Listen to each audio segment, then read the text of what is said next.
This is Changemakers with Katie Gore, finding the right solutions for the affordable housing community. Welcome back to my talk with Changemaker Richard Sciortino, the co-founder of Brinshore Development. In part one, we talked about the great work that you're doing in cities like Omaha, and you highlighted your project built for undergraduate students that are raising children. And now I want to talk about the funding tools like tax credit and how HUD is in the development process. Can you talk about some of those tools and what's been most helpful as far as having HUD in that continuum of development? You know, one of the things the reason why we've been successful is in uncovering some of these other sources of financing. Affordable housing is being done mainly without some of these additional sources, and it's usually in straightforward apartment developments without some of these additional program services and activities. By adding some of these things, I will say that I suspect that our costs are probably slightly higher than average, and the result has been that we've needed some additional sources of financing on the local level. That has been things like tax increment financing and other impact fee funds that are available in different markets. The city of Chicago, for example, has a affordability reserve that they collect from developers of market rate housing that go into an affordability fund. And there are things like that around the country. So there are local initiatives that provide support for affordable housing. But at the state level, we're seeing more and more states. I think there are over 30 states now that have state tax credits, affordable housing tax credits. So that has allowed for additional production of affordable housing in those particular states. And then at the federal level, of course, the low-income housing tax credit, first and foremost, is the primary driver of affordable housing. But there's a number of initiatives that have come over the years. I mean, we've been doing this now for close to 30 years, that are intended to be both transformational and comprehensive in their scope. Right now, that's called the Choice Neighborhood Investment Program at HUD, where you compete for a $30 million grant along with the municipality and the housing authority. We've been, as I mentioned earlier on, lucky enough to secure 3 of those in the last several years. But that is a great source for really changing a community drastically from, say, public housing to a really innovative mixed income community. The other thing that I would add that we're starting to see, and I touched on a minute ago, is really not from public sources, but from philanthropic sources. We're starting to see investment into bricks and mortar from philanthropy. That was something that you never saw before. You would see support for services and activities. So to the extent that we partnered with a not-for-profit that was providing services, there was often support from philanthropy for what they were doing. But rarely did we see them investing in affordable housing, for example. I think what we're doing in Omaha is really groundbreaking in some ways. We're seeing the Kaiser family doing it in Tulsa, a couple of other examples around the country, but the demonstrable effect that it has on families is striking. And I think we're going to see more of it. I think we're going to see that philanthropies who are trying to change the curve on things like homelessness and disability and such, they are starting to recognize that housing has such an impact on people's lives. Reduces recidivism, reduces calls to emergency rooms, reduces crime. all of those things are measurable, and I think that as people recognize the impact that affordable housing has on some of those issues, I think we're going to see more and more investment into affordable housing as a means of trying to get to the root cause of so many of the problems we're facing.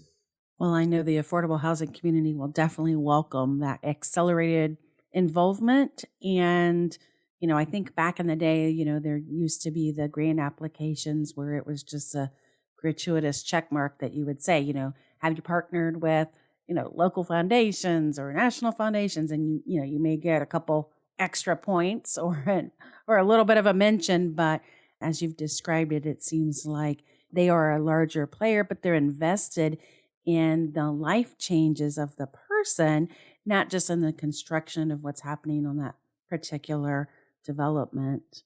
Speaking of trends, I wanted to get your take on, there's a lot of chatter and articles being written about converting office buildings to rental housing. What is your prediction or what are your thoughts as a developer on that particular concept?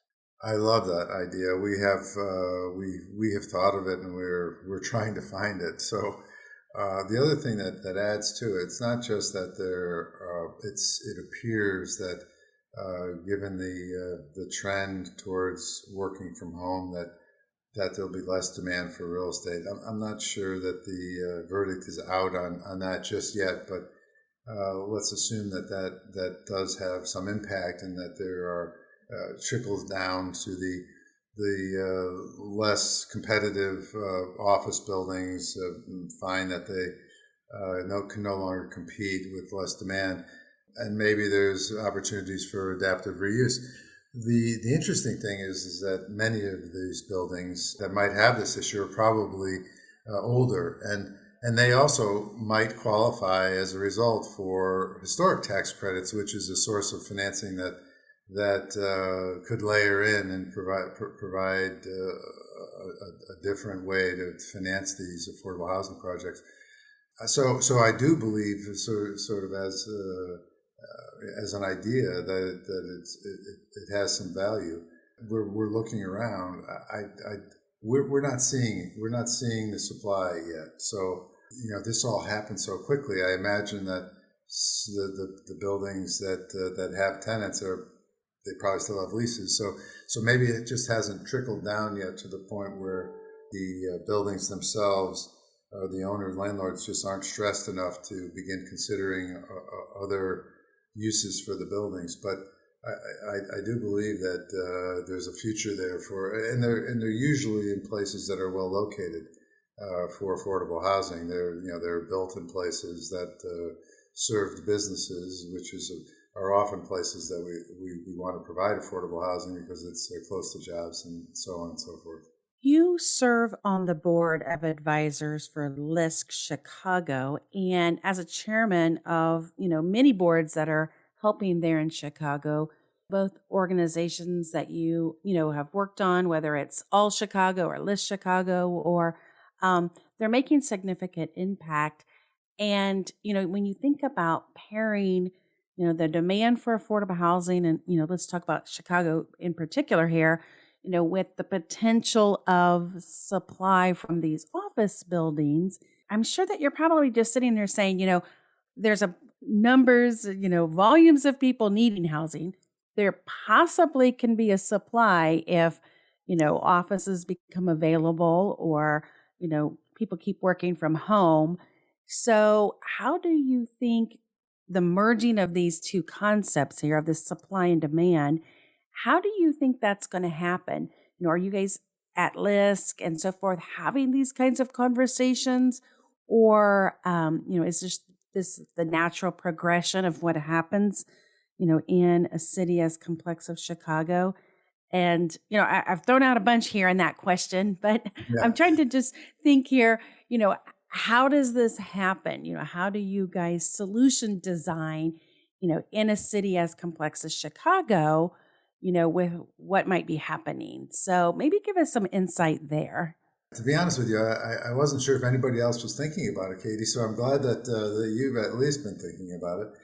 I don't see the supply happening here yet, and I'm not sure how the conversation happens. I think it probably starts with through public entities, through economic development agencies and through planning departments.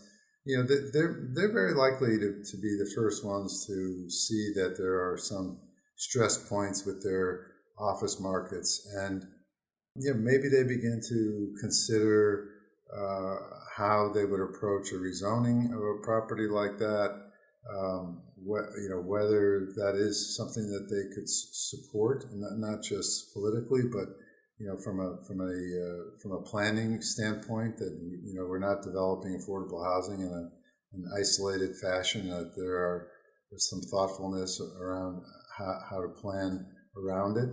But there certainly is demand, and as I said, there's a lot of pressure on the affordable housing community to begin delivering units in places where there are jobs and educational opportunities.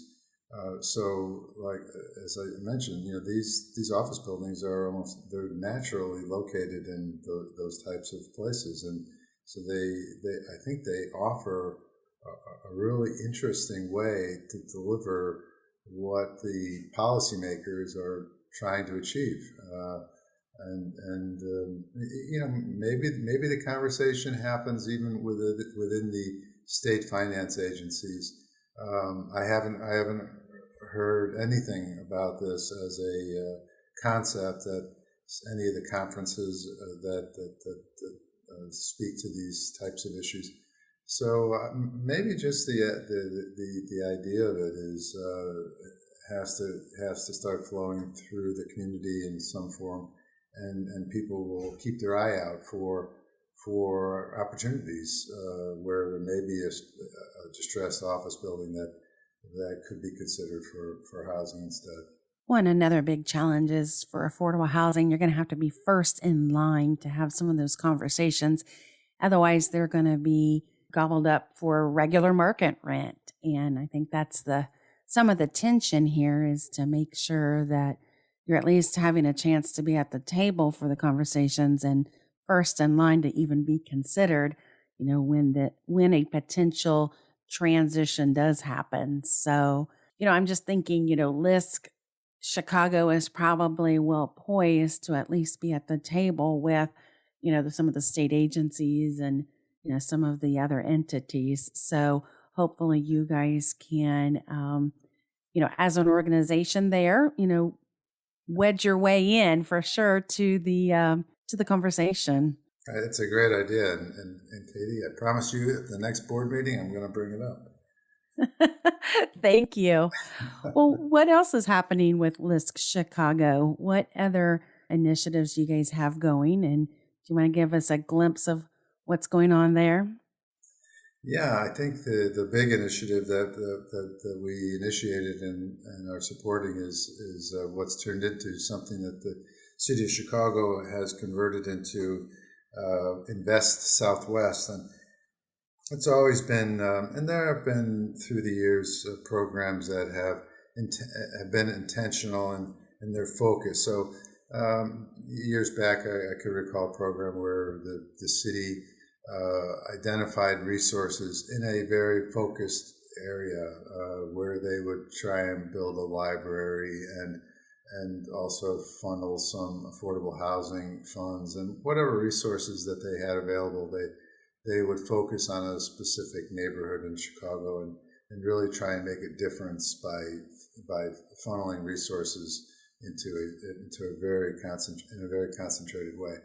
So the Mayor Lightfoot has expanded on that and created something called Invest Southwest, and it's identifying 2 or 3 corridors one that spreads into the neighborhoods on the south side, and one that spreads into the neighborhoods on the west side through 2 or 3 commercial corridors, with the intention that, again, focusing efforts in a very targeted way so that they're making an impact, and at the same time using their resources to support communities of color. So on the south side is primarily African American, and as on the west side, primarily Latino, and so they're serving places that hadn't seen as much investment, for example, public investment as the downtown area.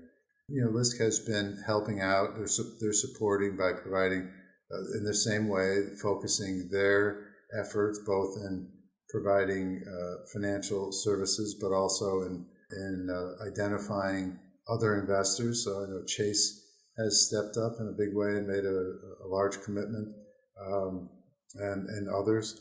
And so I think marshaling resources and behind the scenes supporting the city's policy effort in Invest Southwest has been a really big and successful initiative.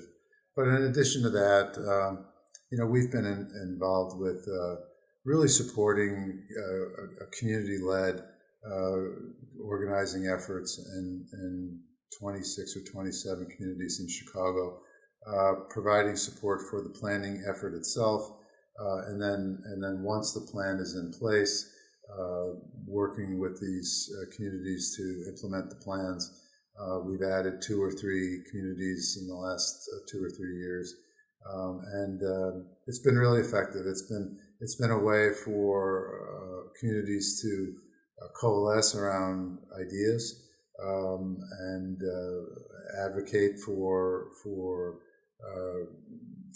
sources to make things happen, and it's also provided opportunities for many new developers who are graduating into the scene, and it's really the community development and affordable housing world in Chicago looks much different than when I started in that field 30 years ago. There are many more African American and Latino developers, and it's refreshing to see it. They bring a different perspective. They're much more focused on specific communities and have contacts that enable them to do some really interesting things around bringing art and retailers into the fold. And so you're starting to see some really creative community development initiatives that are privately led in the city now. And I suspect that we're going to see some of those things happening in other places around the country. Well, Richard, I really appreciate you bringing the developer's perspective to this conversation here and what's happening in affordable housing, but really highlighting the innovative operations of Brinshore. You guys are fabulously turning communities around. And thank you for just sharing that with the rest of our listeners. Well, thank you so much. We're proud of what we've done and all the people who are our partners and that work with us. It hasn't been us alone. It's been a lot of really, really good partners that have been leading the charge with us. So it's been a lot of fun. It's been exciting, and we'd like to think that we're making a difference. Thanks for listening to Changemakers with Katie Gore. To find out more about Katie, go to quadel.com. That's QUADEL.com. This has been a production of Forbes Books Radio.